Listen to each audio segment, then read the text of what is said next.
Judicial Service Commission has interviewed candidates for vacancies at the High Court in Pietermaritzburg.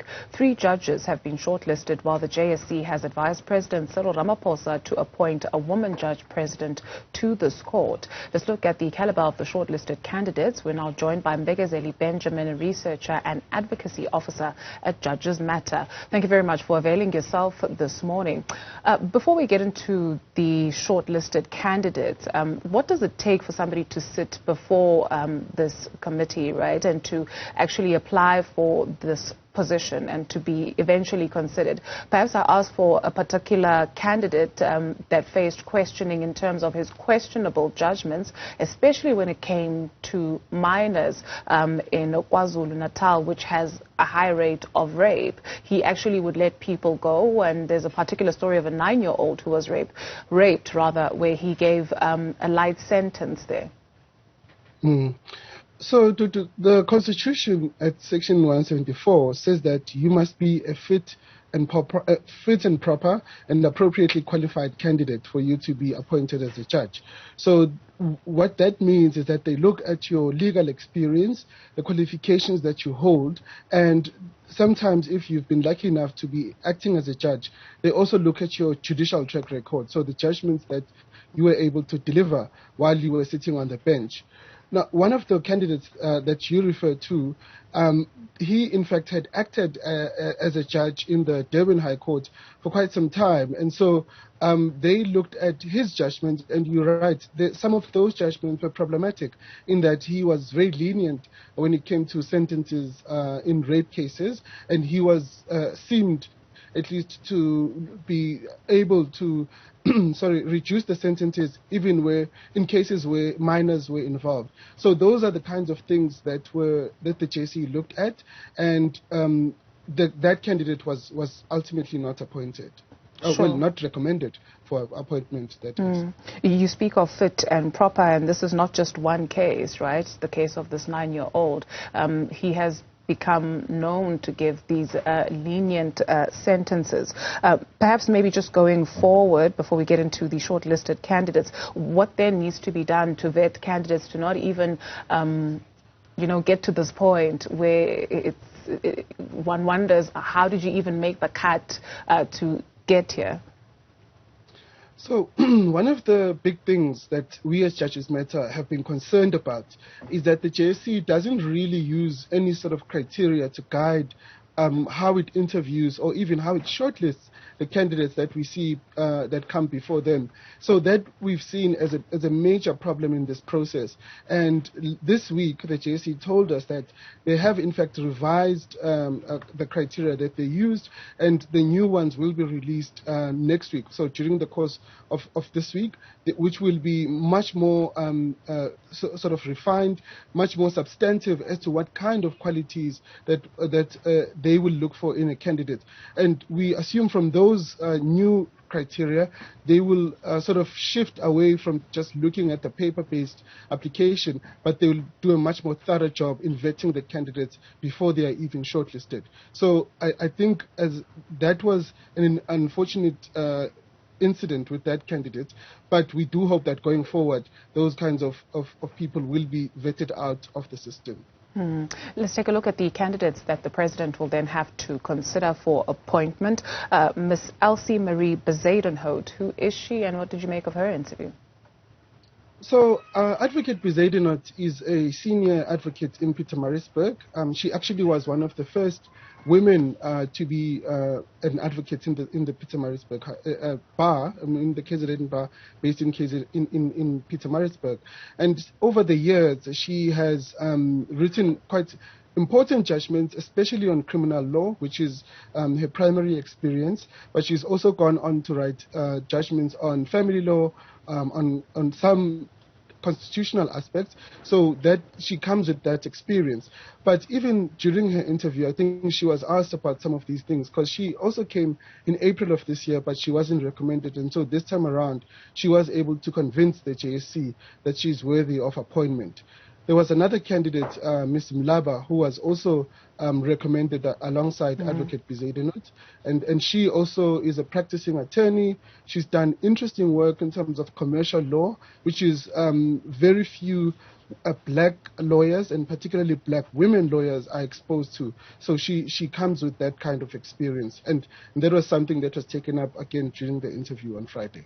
So what is it that the president will consider in deciding between the two? Or what should he consider?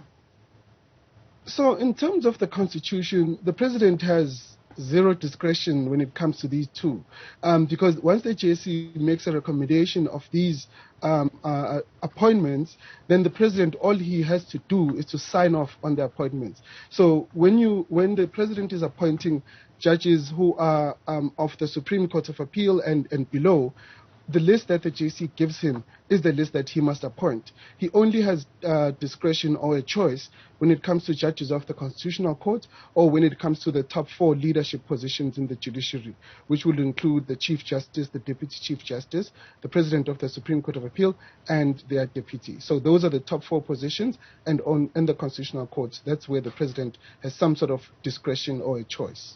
So Professor Mbekezeli Johnson Matenjwa, along with Maharaj, did make the cut. Why do you perceive he did not?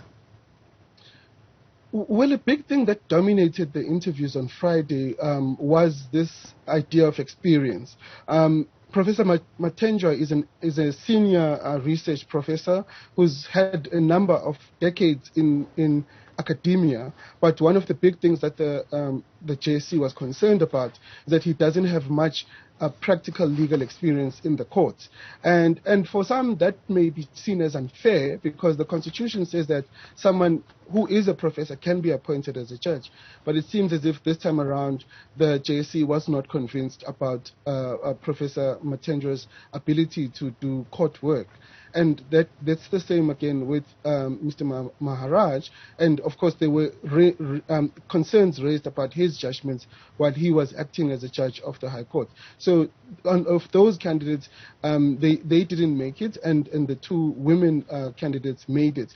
But also in KZN, as things currently stand, that bench does need someone who is experienced, who is able to sort of hit the ground running on day one. And the 2 candidates who have been appointed, I think, will be able to do that. They'll be able to have that impact in the court. Maybe just help us understand, right? So with each province and each bench, it has its own different nuances. So in KZN, what do we need to understand about the challenge ahead for whomever ascends to the position?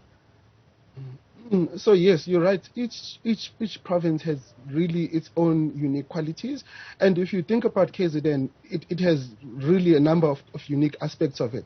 The first one is that KZN, for example, because it has the biggest shipping port on the continent, a lot of the shipping law cases come to the KZN High Court. So you need someone with at least that kind of experience in shipping law, which is a really complex field. Very few practitioners are exposed to. So when you do get an advocate who has that exposure, you do want to get them on the bench, because they'll be able to deal with those cases. The other thing, KZN is a very big province with a very big population, but the judges that are allocated to that court are very, very small.